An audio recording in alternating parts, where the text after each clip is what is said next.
তো সেরকম যে ভগবানের প্রতি যদি বিশ্বাস না থাকে তার কি ফল হতে পারে, সেটা আরেকটা লীলায় দেখা যায়। সেটা হচ্ছে উদয়ন আচার্যের লীলায়। যে মিথিলাতে একজন উদয়ন আচার্য বলে একজন আচার্য ছিলেন, তিনি প্রসিদ্ধ একজন পণ্ডিত ছিলেন দর্শন শাস্ত্রে। তো যে কোনো ব্যক্তিকে তর্কে হারিয়ে দিতেন, এতটাই এক্সপার্ট ছিলেন তিনি। তার সাথে কেউ মানে তর্কশাস্ত্র নিয়ে কেউ আলোচনা করতো না, কথা বলতে ভয় পেত। সমস্ত বৌদ্ধ পণ্ডিতরা তার সাথে ভয় পেয়ে তার কাছে আসতে যেত না। তো একদিন তিনি জগন্নাথ বিষয়ে দর্শন শাস্ত্র অধ্যয়ন করছিলেন।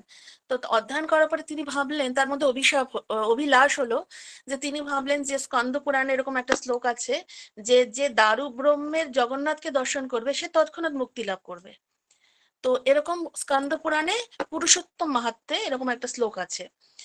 তো উনি চিন্তা করলেন, শাস্ত্র অধ্যয়ন করেন দর্শন শাস্ত্র, তো তিনি চিন্তা করলেন যে জগন্নাথের প্রতি বিশ্বাস তো ছিল, বাট তার্কিক ছিল যেহেতু, উনি একটু মানে অহংকারী ছিল।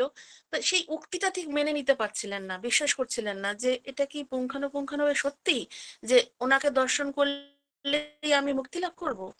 এই যে অবিশ্বাসটা, সেটাকে পরীক্ষা করার জন্য তিনি জগন্নাথ পুরীতে গেলেন, যেটা আমি একটু দেখতে চাই যে সত্যি কি আমি মুক্তি লাভ করি কিনা।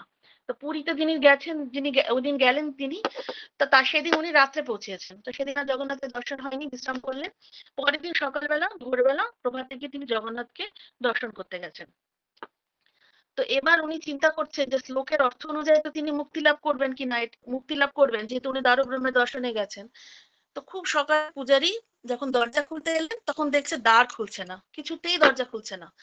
তারপরে অন্যান্যরা সবাই এসে দেখছে, সবাই চেষ্টা করছে, কিছুতেই দ্বার খুলছে না। এবার সেদিন মঙ্গল আরতি হলো না। এবার রাজার কাছে সংবাদ চলে গেল যে রাজা বলছে আজকে জগন্নাথ দরজা খুলছে না, মঙ্গল আরতি হচ্ছে না। তো রাজা চিন্তা করলো কি ব্যাপার, এরকম তো হয় না, তার মানে কিছু একটা অসুবিধা হচ্ছে জগন্নাথের। তো সবাই মিলে খোলার চেষ্টা করলো, কিছুতেই খুললো না। প্রত্যেকে এবার ভাবছে যে নিশ্চয়ই কোনো পাপী ব্যক্তি এই পুরীতে এসছে, সেজন্যই ভগবান দর্শন দিতে যাচ্ছেন না। এই জন্য সেদিন সারা দিন দরজা বন্ধ থাকলো। এবার সবাই প্রত্যেকে আর সেবা কার্য তো করতে পারলো না, যে যার মতো সবাই তাদের গৃহে চলে গেল। এবার রাত্রে জগন্নাথ যে হেড পূজারী ছিল, তাকে স্বপ্নে আবির্ভূত হলেন।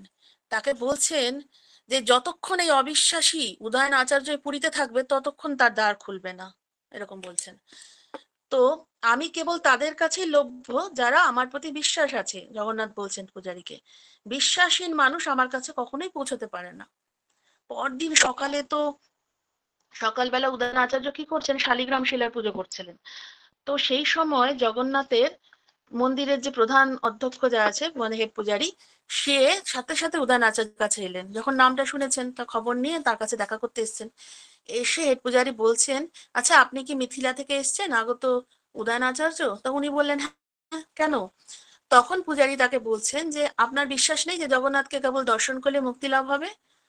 তখন বলছে হ্যাঁ, কেন? বলছে সেজন্যই গতকাল জগন্নাথের মন্দির খোলা হয়নি, কারণ আপনি বিশ্বাস করছিলেন না এই কথাটা।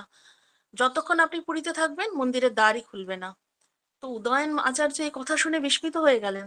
তৎক্ষণাৎ তিনি নিজের ভুলটা বুঝতে পারলেন যে তিনি এতদিন কতটা ভগবানের প্রতি অবিশ্বাস করেছেন এবং ভগবানকে পরীক্ষা করার জন্য তিনি এত বড় সাহস মানে সাহসিকতা দেখিয়েছেন। তো তারপরে ভাবলেন যে তিনি বললেন যে আমার মতো একজন পাপীর জন্য কত মানুষ জগন্নাথের দর্শন করতে পারবে না। তো সেজন্য আমি জগন্নাথের কাছে গিয়ে ক্ষমা প্রার্থনা চাইবো, দেখবো আমার প্রার্থনা উনি শ্রবণ করেন কিনা। তো উদয়ন আচার্য তারপরে মন্দিরে গেলেন, অত্যন্ত বিনম্র চিত্তে জগন্নাথের কাছে প্রার্থনা করলেন। আর যখনই প্রার্থনা করলেন জগন্নাথ তো করুণার অবতার, তৎক্ষণাৎ মন্দিরের দ্বার খুলে গেল এবং প্রত্যেকেই ভগবানকে দর্শন করলো। তো ভগবান এরকম ভাবেই গর্বভঞ্জন করেন, যে ভগবান দেখেন যে কার কতটা সাহস হতে পারে, যে ভগবানের সাথে কম্পিটিশন করছে, গর্ব ভঞ্জন করে দেয় ভগবান। তো সেজন্য আমাদের কখনোই ভগবানের সাথে বা ভগবানের শাস্ত্রের উপরে কখনো নিজের মন গড়া কথা বা মানে মন গড়া বিশ্বাস, মন গড়া কথা কখনোই জোরানো উচিত না। আমাদেরকে বিশ্বাস করতেই হবে, শাস্ত্র বলেছে। সেজন্য প্রভুপাদ সবসময় একটা কথা বলতেন, শাস্ত্র সেইস, মানে শাস্ত্র বলেছে, এরপরে কিছু হতে পারে না। প্রভুপাদ সবসময় এটাকে খুব বোল্ডলি বলতো, শাস্ত্র সেইস, যে যা কিছু বলছি আমার কথা নয়। এবং আমাদের একজন আচার্য আছেন সুভগ স্বামী মহারাজ, সবসময় এটাই বলেন, কোনো লেকচারে সবসময় বলেন কি, প্রভুপাদ বলেছেন। এটা আমার কথা নয়, এটা প্রভুপাদ বলেছেন। আর প্রভুপাদ কি বলেছেন? শাস্ত্র যেটা বলেছেন। তো শুদ্ধ ভক্তরা কখনো বাড়িয়ে কিছু বলে না, শুদ্ধ ভক্তরা শাস্ত্রের কথাই বলে। আর শাস্ত্র কি বলে? যেটা ভগবান করেন সেটাই বলে।